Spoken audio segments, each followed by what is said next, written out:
business optimism remained basically unchanged last month. Unfilled jobs and the lack of qualified applicants, that is a big factor. Economist Peter Morici with us now. Is that a problem for the economy if you don't have enough qualified workers to take the job? Wouldn't that mean you just put wages up and that's good for the economy? Well, putting wages up only goes so far. I interviewed the manager of a large bicycle shop recently, and his basic gripe is, I've got plenty of applicants, but I don't have bicycle enthusiasts.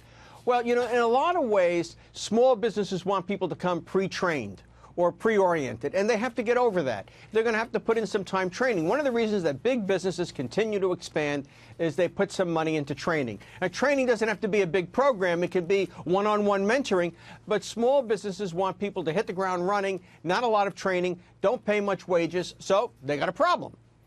But this small business optimism index is down 4 months in a row, but only ever so slightly. Well, they're painting a pretty rosy picture of the economy, bottom line, aren't they? Yes, look at where we are in the cycle. We can't sustain 4% growth as we did the middle 2 quarters of last year, but we probably can sustain 2.5 to 3. So all of your sentiment indicators are going to come in a little bit lower, and that's exactly what's happening. Folks aren't swinging into negative territory as they are in China. So my feeling is that we're okay. That we're okay. The biggest problem we have is the liberal press talking down the recovery, literally trying to talk investors into the notion that it's over, Trump is a fraud, the tax cuts are fraud, and all this. You know, one of the most flagrant violators are economists. It's as if, you know, decades of economic research that show lowering the corporate tax rate will increase investment is false, when it's true. Well, yeah, the economics business has become politicized, I think. And look at Paul Krugman. I mean, it's hard to tell Paul Krugman from MSNBC. Yeah. And he has a Nobel Prize, because after all, the Nobel Prize Committee is MSNBC. I got sandbagged there the other day. I know you did. Okay. I've got to talk China trade for a moment.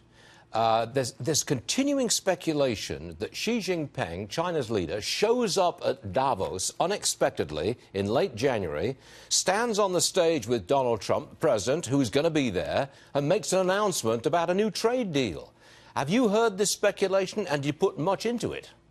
Well, it wouldn't be a surprise now that you've said it. But I don't put a lot into it because they have to have a deal first. And we're going to know about the deal through other means.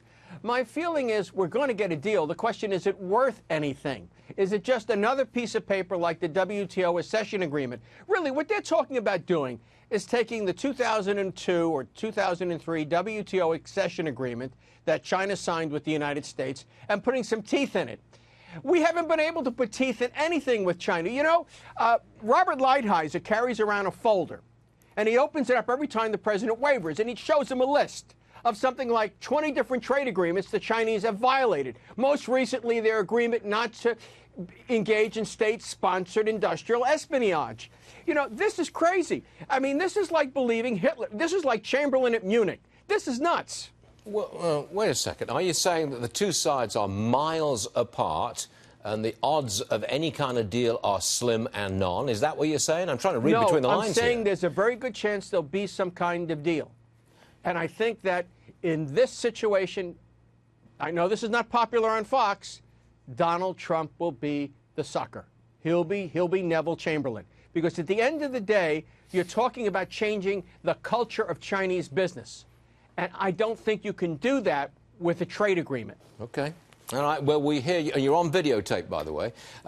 Peter Morici? I understand that. Send it over to the White House. You can put me on the dartboard again, yet again. Okay. Peter, we'll see you again real soon. Thank you, Peter. Take care. All right.